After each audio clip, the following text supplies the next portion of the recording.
up, y'all? It's your main man Jenko, here to give you today's Critics Corner. Today's Critics Corner is starring the Wolverine. You know, the human Gensu knife.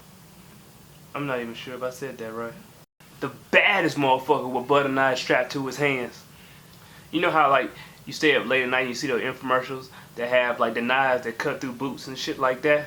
Yeah, he better than that motherfucker. You know how like the best thing you can say about cutting people is I'll slice through you like a hot knife through butter? Yeah, don't say that shit no more. Yeah, the Wolverine's here to slice through competition. And let me tell you why. The Wolverine starring Hugh Jackman is the second film in the Wolverine series. The movie starts off with Wolverine in a confusing point in his life, and he gets a mysterious message from Japan saying he needs to go meet an old friend. And then all hell breaks loose. Because you know all hell breaks loose when you get messages from your friends. And this movie takes place in Japan like a long ass time ago and like fucking now.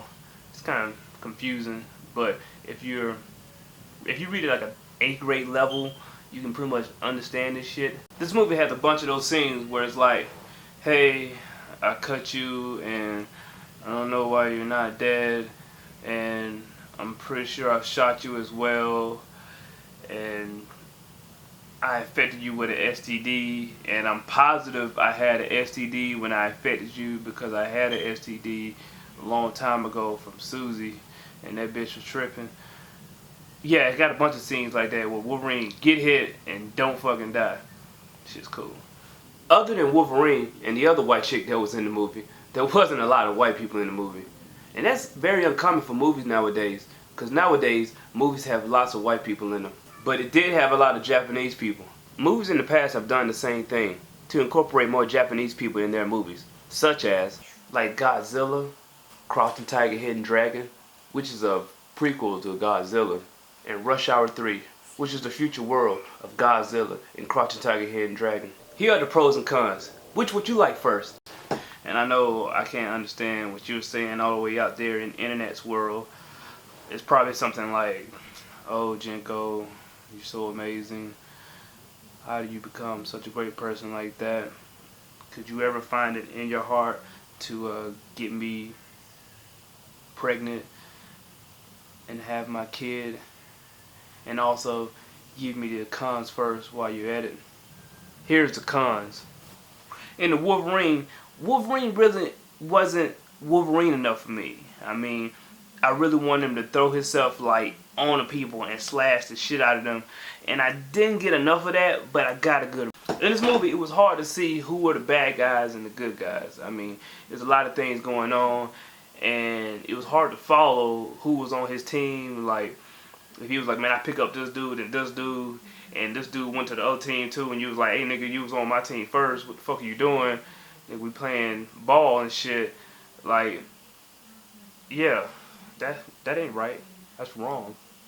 It really felt like this movie, Wolverine was put into a situation where everyone in the movie but him didn't want him to be the hero. It was like he was trying his best to be somebody that no one wanted to be around. Like, nigga, why is this dude here? Why is this dude here cutting people? Like, who invited him? I don't know who. I didn't invite him. He's not my friend. I ain't invite the dude. But he over here cutting the shit out of fucking damn Bungo or One Chow over here and shit. I mean, that ain't cool. Here go the pros. This movie really didn't feel like a regular superhero movie. It felt more like a regular movie with a superhero in it. I know it's kind of crazy, but that's the feel that it really had, you know what I mean? Really dark. I mean, the plot was good. The effects were good. Action was good. I mean, CG work was flawless, pretty much. And I really enjoyed it. And it had explosions. Not a lot of explosions, though. Not a whole bunch. But, I mean, it had explosions. Maybe, like, 2 or 3. I mean, it should have had, like, one more for good measure. Like, hey, man, it's the end of the movie. Boom! Okay, now we can end because that shit just happened. And, you know, that's it. On a scale of 1 to 10, I would give it an 8. I mean, for the most part, it fits the whole criteria of having everything that a summer blockbuster needs to have. I mean, action, Hugh Jackman, this nigga was ripped.